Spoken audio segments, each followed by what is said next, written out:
Good morning. How's it going? It's your girl Rasati out here in Singapore, and I wanted to stop in from this quarantine situation we got going on and see how everybody's doing. Touch base, check on you guys, what's going on. And you know what? I see all of you. I see it. All of a sudden, everybody's live, everybody's collaborating, everybody's creating stuff. I love it. This is brilliant. This is the way things should be. Obviously, you can't, it's the kind of energy that you can't sustain forever, but right now, while you got the time, and you got nothing else better to do, might as well, right? How many of y'all have arranged or rearranged your houses? How many of y'all have redecorated? How many of y'all had created something to, to make your lives easier going forward? Maybe like start off a schedule or I don't know, new habits that you've implemented. How many of y'all have done the push-up challenge? The 10 push-ups in 15 seconds challenge. How many of y'all have done the um until the next day challenge? I think that's what it is. Until the next day? Whatever. Until tomorrow, the until tomorrow challenge. How many of y'all have, oh gosh, started crawling the walls because you're just bored and you're done binging Netflix? There's no more Netflix. You just can't see any more Netflix. You can't because all the stories are starting to run together. Anyway, I am enjoying the time.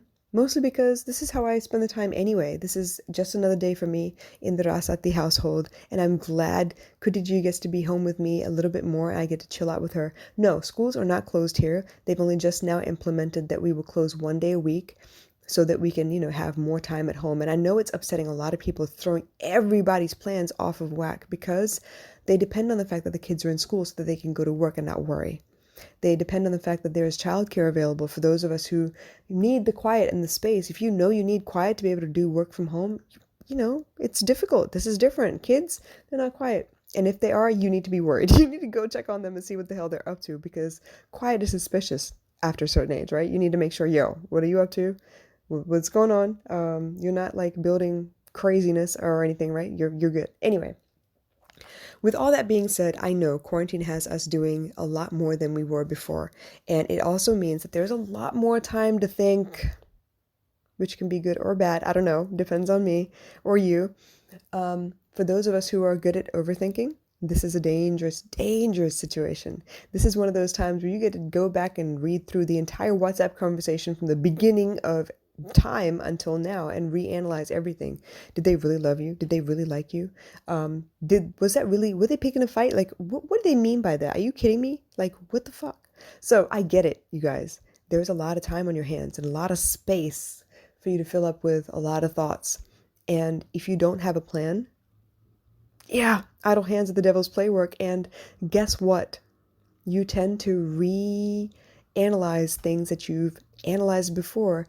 And depending on the priorities, depending on your mood, depending on the influence of the things that are happening around you, like maybe it's the movie you just watched and suddenly it's got you thinking about, oh, well, what did he mean by that?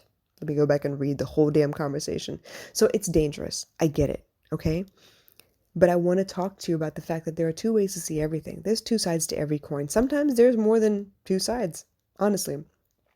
And nothing was made more clear than this moment when I was watching One Day at a Time. It's my new favorite. We've been not binging, but we watch a couple episodes during meal times when baby girl and I are home, until a mealtime. She gets to watch what she wants to watch, and she gets, the lay of the land in the living room. She gets to play Lego everywhere, which is why I keep stepping on Lego everywhere. But she gets to watch her cartoons, and I get to work in my, in my room. And when we have to have meals, we come out, we talk to each other, we watch One Day at a Time. We both enjoy it. And there was one situation where this young boy, Alex, was out on a date, and he was so thrilled because he's quite young, and a ninth grader had asked him out to the dance, and he was like, yo, I got asked out by a ninth grader because, look at this face, right? Obviously, I'm cute. So they get to the dance and he's not having a very good time, but eventually he finds out that the reason this ninth grader asked him to the dance is because she was trying to make her ex-boyfriend jealous. Now he was pouting hard, and he was like, oh my God, I was used. Yes, he was used. It is a fact. Unfortunately, it's not a pretty fact, but it is a fact. And he was down in the dumps, and he was like, you know what, girls, and I don't think I can trust girls anymore. And this is going to become a blanket statement. He was headed that way until Schneider came up. I think it was Schneider. I'm not sure. Schneider or Max, one or the other. One of the male figures in the TV series came up to him and said, yo, yeah, she used you. It sucks. But let's think about this. Out of all the guys she could have picked to make her ex-boyfriend jealous, and you look at this guy over there in the corner that's suddenly making out with the ex, the girl hooked up with her ex or whatever. You're looking at the guy and you're looking at yourself and you're like, you know what? She chose you to make him jealous. And it worked. It worked, meaning that that guy felt some kind of way about you, enough to be able to step up and do what he had to do to get the girl back. But the silver lining, the other side of that same situation, was the fact that you look good enough, you're smart enough, you're intimidating enough for this one guy to be like, yo, you can't have her, I want her back. It's like that with a lot of situations, and it's hard for us to see the other side of things.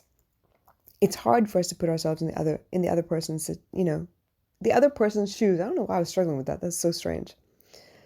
I know a lot of you are worried. I see it all over Twitter, and I play into it a little bit. I add to the drama because I know what you're going to retweet. So I add comments to show you that I understand what you're going through.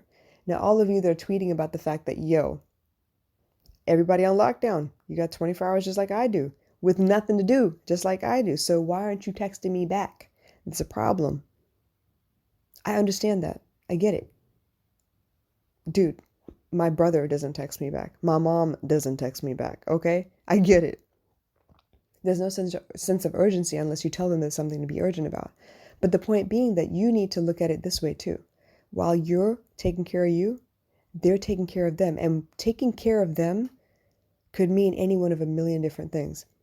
It could mean that they are supporting their family the best way they know how. It could mean that they come from a toxic situation, and now that they're stuck in the house, they have a lot to deal with. Maybe they're the one in the middle that keeps the house sane. Maybe they're the one in the middle that keeps two factions from fighting each other. Maybe it's World War III inside their house and they're doing the best they can. And right now, your petty, why didn't you text me back, is just not that high on their importance scale. You don't know. So don't assume, because it only drives you nuts. They have no idea what you're going through. They have no idea what you're thinking. Trust me. I've been in those situations too, where I've been both blocked and ignored, and I've been the one to block and ignore because I just don't have time for nonsense. Now, a lot of times I will, because I know mental health, I will drop a message and say, hey, you know what? I'm kind of busy. I'll catch you later. And they're like, oh my God, yeah, okay, yeah, sure, no worries. Okay, I got you. Yep, cool. Some people will harass me about when. Well, guess what? I will message you when my situations have calmed down. Until then, twiddle your thumbs or something. I don't know, dude. Do what you got to do. I have some very needy people that need me all the time, but that is not the point of why I'm here. I'm not here for you to need me all the time. You can't afford that kind of attention. Trust me. But I am here to help you and make sure that you're okay. So when I need to, I will reach out. And when I need to, I will respond. I will do what I can to prevent any other trauma. But to be honest, there is no preventing it. It depends on how you take the situation. It really does. It depends on how you take the situation. It depends on how attached you are to your idea of the outcome. But trust me, there are two sides to every story, and oftentimes more than two sides. Two ways you can see things, and oftentimes very, very inventive ways that you can see things. Trust me.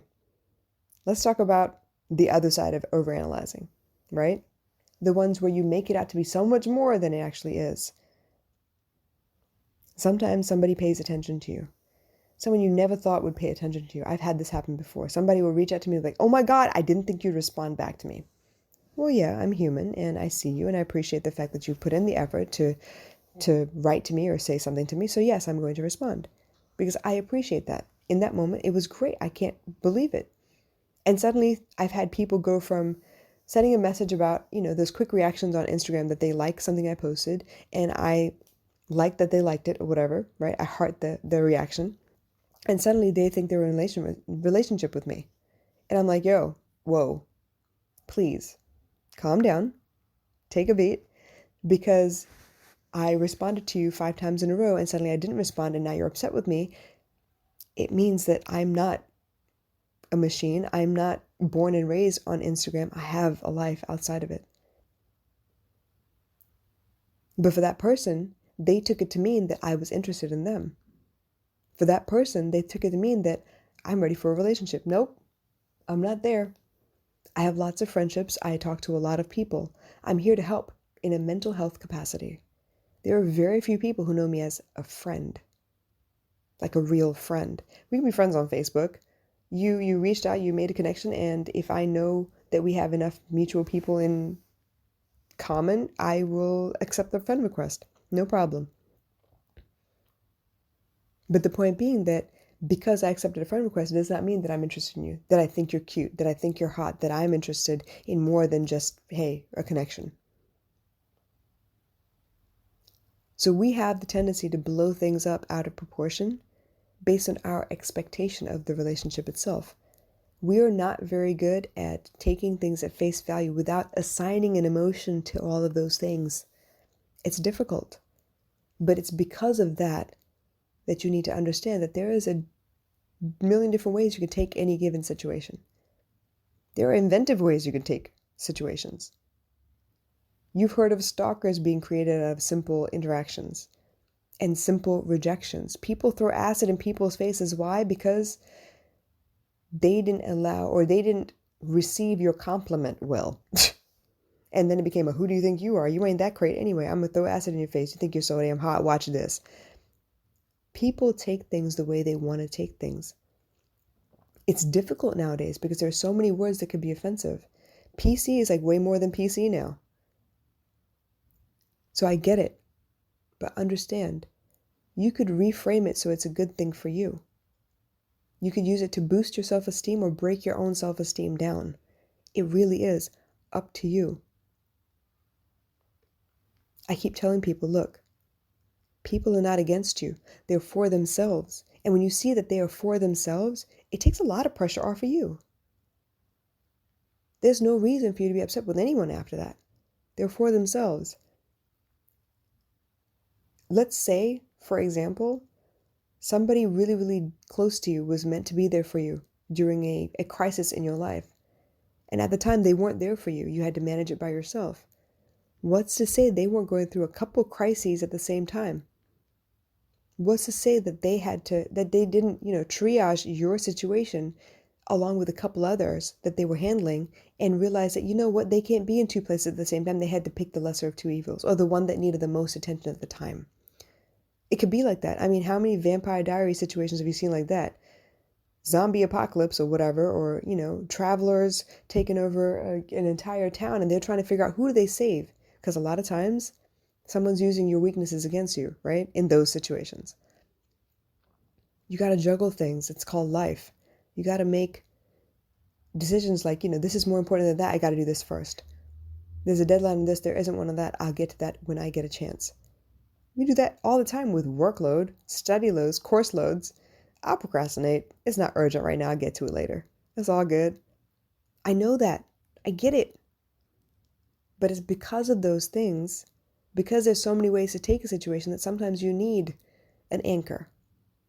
An anchor that helps you not float off into space with all the theories of why things are happening to you. So you can realize, hey, okay, it's not about me. It's about somebody else. And you know what? I don't have to obsess about this anymore. I got my own shit to handle.